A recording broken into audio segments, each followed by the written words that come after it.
Ramakrishna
audio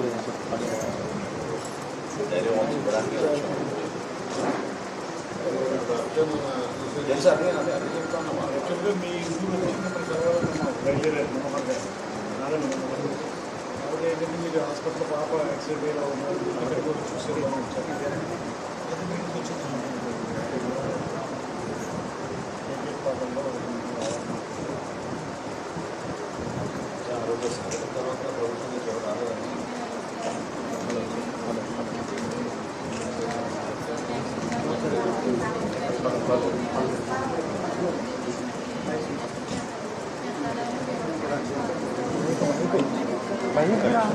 ఎందుకండి రెండు బాగా కొంచెం వెనకుండా అదేనా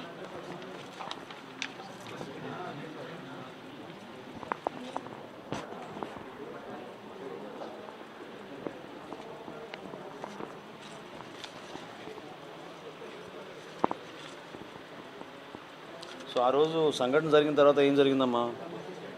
ఆ రోజు జరిగాకండి ఇంకా మాకేమైతే ఏమి రావని చెప్పారు సార్. బీమా కట్ట దేనికే రావని చెప్పారు సార్. చెప్పాకనే నేను చాలాసార్లు ఫోన్ చేసి మేమేమిత్రగా మాట్లాడానండి.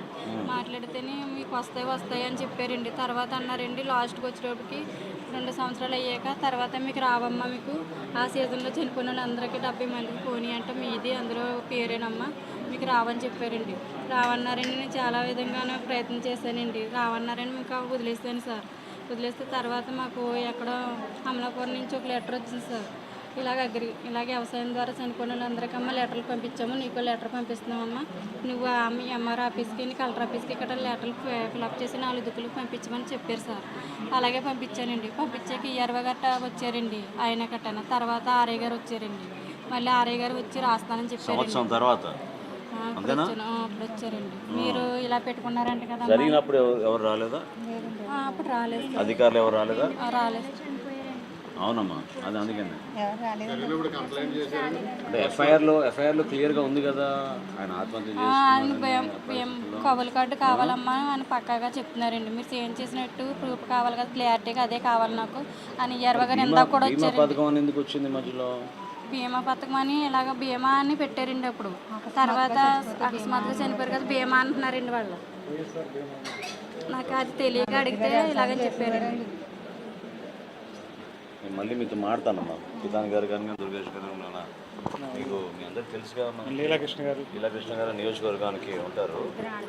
అవునమ్మా, చేస్తాం. జనసేన పార్టీ నుంచి పవన్ కళ్యాణ్ గారు అందుకని పంపించారు మమ్మల్ని. తప్పకుండా ఆదుకుంటాం, మేము చేయాల్సింది మేము చేస్తాం. సందర్భం ఇది కాదు, ముందు అమ్మాయిని జాగ్రత్తగా చూసుకుందాం. అవసరమైతే ప్రైవేట్ హాస్పిటల్కి తీసుకెళ్తాం, మన ఇలాగా ఉంటారు దగ్గర. సరేనా? సార్ డాక్టర్ గారితో మాట్లాడి తప్పకుండా ఆమెకి మంచిగా చికిత్స జరిగేటట్టు చేద్దాం అమ్మా. సరేనా? మీరు ధైర్యంగా ఉండండి, ఇబ్బంది ఏం లేదు. ఇందాక వచ్చారండి, నేను ఈ అమ్మాయికి ఇలా జరగకముందు ఈఆర్ఓ గారు వచ్చి ఇలా కవులు గడ్డలు గట్ట ఏమీ లేదమ్మా, ఏమీ లేనిది ఎలా రాయమంటావు ఇదేంటండి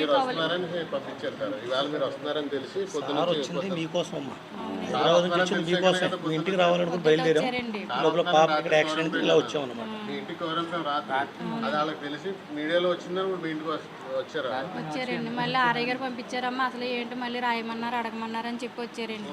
మళ్ళీ ప్రెసిడెంట్ గారిని సాయంత్రం వచ్చి కలుస్తానమ్మా, నేను అందరితో అలా మీరు అందరూ సేమ్ చేసినట్టు నాకు 10 మంది సంతకం అన్న పెట్టించి కాగితం ఇవ్వాలి నువ్వు రైతులు కూడా మంది ఉన్నారు. నేను ఇప్పిస్తా కౌలు కార్డు, నువ్వు మళ్ళీ వచ్చినందుకు రేపు పొద్దున్న 15 కౌలు కార్డు ఇప్పిస్తాను లీలాకృష్ణ గారు. వ్యవసాయం చేయబోతాకండి మామూలుగా ఉద్యోగస్తులు కాదు కదండి.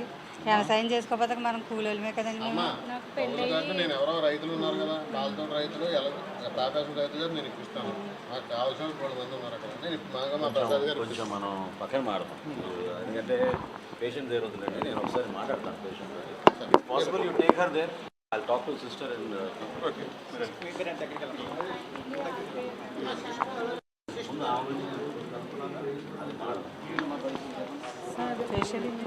నమస్కారం అండి. డాక్టర్ గారు oh that's nice, nice meeting you అండి. Shesh Kumar husband nice. Just అంటే ఎంఆర్ఐ చేయించారా? ఇంకా రాలేదు, జస్ట్ ఇప్పుడు వచ్చింది అమ్మాయి చేసి సైడ్ ఎఫెక్ట్స్ ఏం లేవు కదా? ఏం లేదు సార్, నడుచుకుంటూ వచ్చింది. Walk and she came directly like that. Very good. బాగానే ఉంది సార్. స్టిచెస్ వేసారన్నారు మన ఫోర్ హెడ్ మీద. Forehead sir. చెప్పేకిద్దమ్మా అంత కాన్షియస్ అంతా బాగానే ఉంది సార్, నడుచుకుంటూ వచ్చింది సార్. ఫ్రాక్చర్ లేదు బాగా. ధైర్యంగా ఉండు సరేనా, అవసరమైతే ప్రైవేట్ హాస్పిటల్ తీసుకెళ్తాం, ఓకే? ఏం ఇబ్బంది లేదు, ఓకేనా? నీకు ఆ ధైర్యం నింపడానికి, మీ అమ్మకి ఆ ధైర్యం నింపడానికి వచ్చాం. మీ అక్క కూడా ఉంది కదా ఇక్కడ, నీ పేరేంటమ్మా? అంతేనా sir, just simple surgery. Just head injury మాత్రమే. టూల్స్ అవి బాగానే ఉన్నాయా? లేదమ్మా, కాన్షియస్గా ఉంది కదా. సార్ జస్ట్ కొంచెమే కదా సార్ కూడా స్విచరింగ్. వదిలేసాను, మీకు కొంచెం దూరం ఉండండి, పేషెంట్ని ఎందుకు ఇబ్బంది పెడతారు? సరే జాగ్రత్త తల్లి, సరేనా? నీకు ఏం కావాలన్నా లీలాకృష్ణ గారు ఉంటారు, తప్పకుండా అమ్మా మీకు చెప్పా కదా. మనం మాడదాం, పక్కన పక్కన పాపం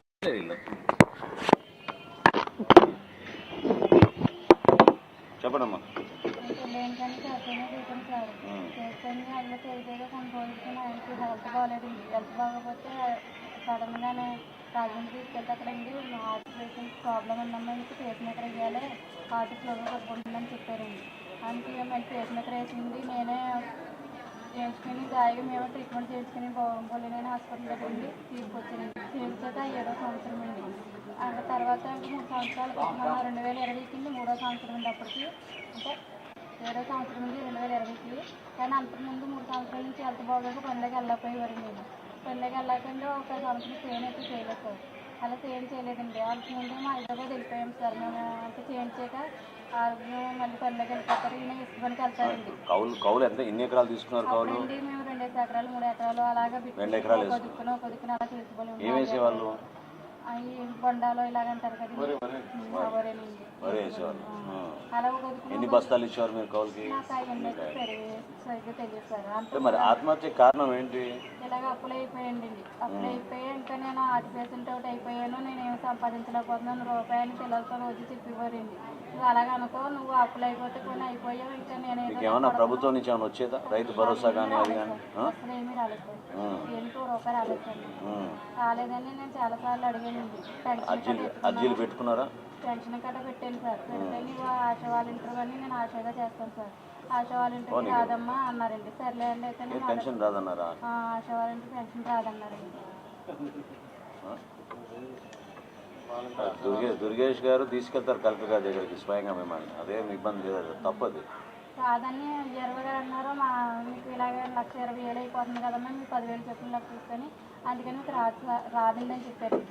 నేను పెట్టుకోలేదండి. తిరిగానండి 2 సార్లు అలా అప్లికేషన్ పెట్టి తిరిగానండి. తీసుకొచ్చి వదిలేసానండి. ఎంతమంది చేత అడిగించినా ఎక్కడికక్కడ పంపిస్తున్నారండి. ముందేమో మీకు బీమా పథకం వస్తుంది, దీని గురించి అడగద్దని చెప్పారు, అవునా? అడగొద్దన్నారు. 7 లక్షల రూపాయల గురించి రాదు, ఆ బీమా పథకం 2 లక్షలు వస్తుందని చెప్పారు. వస్తుందని చెప్పారండి. వస్తుందని చెప్పి లాస్ట్కి వచ్చాడు, మీకు ఈ మధ్యలో పథకాలు మధ్యలో ఆగిపోయినాయమ్మా అంటే జగన్ గారు ఈ ఆధ్వర్యంలోని చంద్రబాబు నాయుడు ఆధ్వర్యంలో మధ్యలో ఆగిపోయినాయమ్మా, అందుకని రాదని చెప్పేశారండి. ఆ పథకం రాలేదు, ఈ పథకం రాలేదు, మీకు రెండూ రాలేదు. రెండూ రాలేదు సార్. మీకు వితంతు పెన్షన్ కూడా రాలేదు? లేదు సార్, లేదండి, ఏమీ లేదండి. నేను 20 గారి దగ్గరికి వెళ్ళి ఏంటి ఇలాగా ప్రతిదీ నాకు అన్నీ ఇలాగ అయిపోతున్నాయి, ఇదన్నా కూడా నాకు ఇలా చేయండి సార్ అని అడిగాను. అంటే కౌలు కార్డు లేదు, మేమే చేస్తాము అని కౌలు కార్డు కావాలి, పక్కాగా కౌలు కార్డు కావాలన్నారు. ఆ రైతు మీ ఊర్లోనే ఉంటారా? మీకు ఇచ్చిన భూమి కౌలు చేశారైనా శివశంకర్ గారు? ఆయన చేసిన వాళ్ళు అందరండి, పాత వాళ్ళు అంతా కొంతమంది దూరాలు ఉన్నారండి, కొంతమంది అయితే అతనికి హెల్త్ బాగోలేదు. దే ఆర్ ఆల్సో సెటిల్ చేయాలి.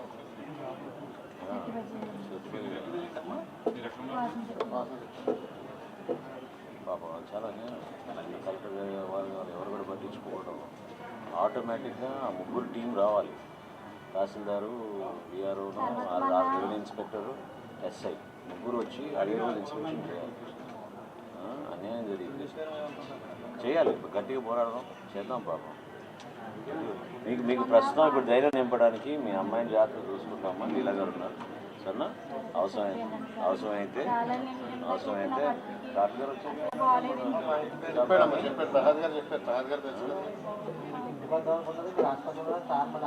ఎలా వచ్చానో నాకే తెలియదు సార్. కాలేజీ నుంచి ఇలా జరిగిందని చెప్పగానే నేను లేదు ఇప్పుడు ఏం కావాలో చూడండి. ఇప్పుడు ముందు ఏం కావాలో చూసుకుందాం. నీకు అమ్మాయికి ఇంకా చేయాల్సింది ఏమైనా ఉంటే ప్రైవేట్ హాస్పిటల్ తీసుకెళ్ళాలన్నా ప్రైవేట్ హాస్పిటల్ తీసుకెళ్తాం. సరేనా? డాక్టర్ గారు ఇక్కడ ఉన్నారు కాబట్టి ఇప్పుడు మనకి ఇబ్బంది లేదంటే మెంబర్ షిఫ్ట్ చేసేస్తాను. అయితే ఇక్కడ జాయిన్ చేసామంటే ఇక్కడ జాయిన్ చేసేస్తాం. ఎక్కడ కావాలంటే అక్కడ 2 హాస్పిటల్లో నీకు ఏది కావాలో చూస్ చేసుకో. 2 హాస్పిటల్ డాక్టర్ గారితో మాట్లాడదాం ముందు ఒకసారి. ఓకే, ఒకసారి మనకి మరి వచ్చేసి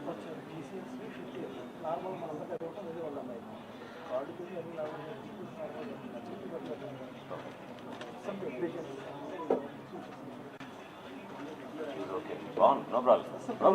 సరేనా? నువ్వు ధైర్యంగా ఉండు. గోపాలకృష్ణ హాస్పిటల్ దగ్గరగా ఉంటుంది కదా సార్. నువ్వు ఆ ఫీలింగ్ నువ్వు రానివద్దు. నీకేం కావాలో ఆర్థికంగా చూసుకుంటారు, ఇబ్బంది లేదు. అవసరమైతే షిఫ్ట్ చేస్తారు. సరేనా? అదేం టెన్షన్ పెట్టుకోవద్దు. మేమే వచ్చేవాళ్ళం మీ ఇంటికి, అందుకని బయలుదేరాం. యాక్చువల్గా బయలుదేరింది మీ ఇంటికే. పాపకి యాక్సిడెంట్ అయిందని సార్ ఇక్కడికి వచ్చారు. ధైర్యంగా ఉండి, ఏం పర్లేదు. సరేనా? మన వాళ్ళంతా ఉందని మీకు ఎప్పుడు అండగానే నిలబడతాం.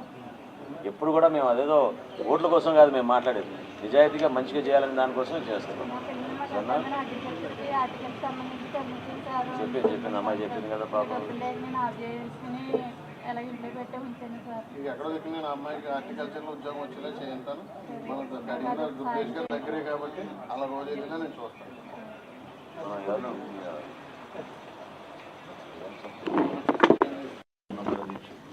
సార్ మీ నంబర్ ఇవ్వండి. ఎవరున్నారు మీ అమ్మాయితో పాటు కాకుండా? బాబు గారు ఉన్నారు, ఎవరున్నారు? ఎవరు నంబర్ ఇవ్వండి. నేను మనిషి మహేష్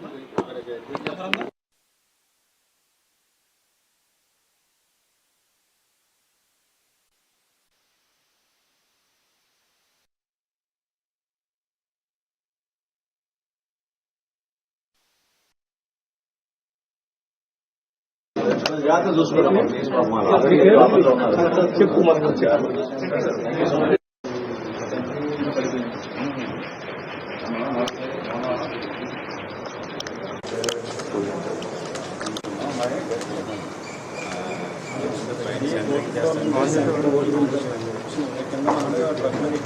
అది పైన చూసుకోవడం పడిపోయింది. తెచ్చిదంతా వచ్చి సబ్జెక్టు కూడా మాట్లాడాను. ఎంఆర్ఐ ఎక్స్ఐ చేసాను, పర్లేదు అన్నారు. ఇప్పుడు ఏమంటారంటే డౌట్ ఏదైనా గనగా చేస్తానంటే జిఎస్ఎం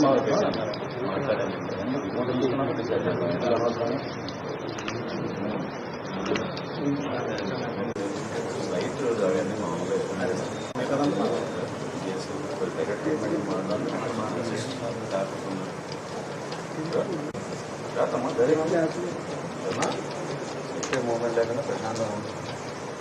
ముందు ప్రతి వర్కౌట్లో చేసుకుంటే స్టేబుల్ అదే ఒక ఆటోమేటిక్గా బాడీ. ఓకేనా? All the best. కళ్యాణ్ గారిని తలుచుకుని మంచి ధైర్యం తెచ్చుకో. ఏం కాదు, ఆటోమేటిక్ తగ్గిపోతాను. Right, all the best. Camera దాంట్లో పెట్టుకుని అంతే నేను తీసుకుంటాను. మంచి వస్తాను.